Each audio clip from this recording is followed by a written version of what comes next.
Hi friends. ఈ మధ్యన gold prices sharp rising చూసి చాలామంది గోల్డ్‌లో ఇన్వెస్ట్ చేసేవారు పెరిగారు.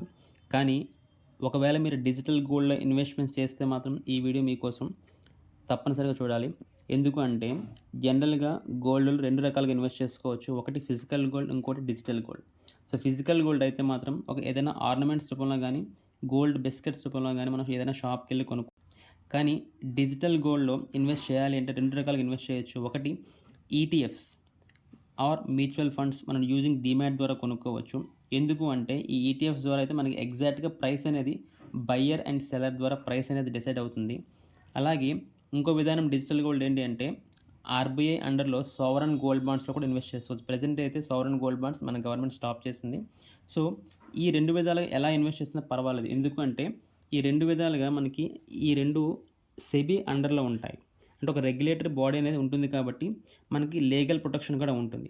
కానీ చాలామంది ఈ మధ్యన కొన్ని యాప్స్ ద్వారా అంటే అన్‌రెగ్యులేటెడ్ సెబీలో అండర్‌లో లేకుండా కొన్ని యాప్స్ ఉన్నాయి. జీపే గాని, పేటీఎం ఆర్ జార్ అలాగే గుల్లక్ ఆర్ ఫోన్‌పే.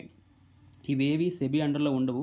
సో, ఒకవేళ మీరు ఇన్వెస్ట్ చేస్తుంటే మాత్రం డెఫినిట్‌గా మనం ఇన్వెస్ట్ చేసే అమౌంట్ అనేది రిస్క్ ఉంటుందని చెప్తున్నారు ఈ సెబీ సర్క్యులర్ ద్వారా. అలాగే మీరు డిజిటల్ గోల్డ్ ఈ యాప్స్ ద్వారా ఇన్వెస్ట్ చేస్తే 3% జీఎస్టీ కూడా మీకు ఎక్స్‌ట్రాగా ఉంటుంది. సో, ఒకటేంటంటే ఈ కంప్లీట్‌గా ఈ యాప్స్ ద్వారా ఇన్వెస్ట్ చేస్తే మనం ఇన్వెస్ట్ చేసే అమౌంట్ కంప్లీట్ 100% రిస్క్ ఉందని చెప్పేసి సెబీ రీసెంట్‌గా ఒక ఇన్వెస్టర్స్ కోసం సర్క్యులర్ రిలీజ్ చేసింది. సో, ఈ వీడియో మీకు నచ్చినట్లయితే మీ ఫ్రెండ్స్‌కి షేర్ చేయండి. అలాగే లైక్ చేయండి. Thank you.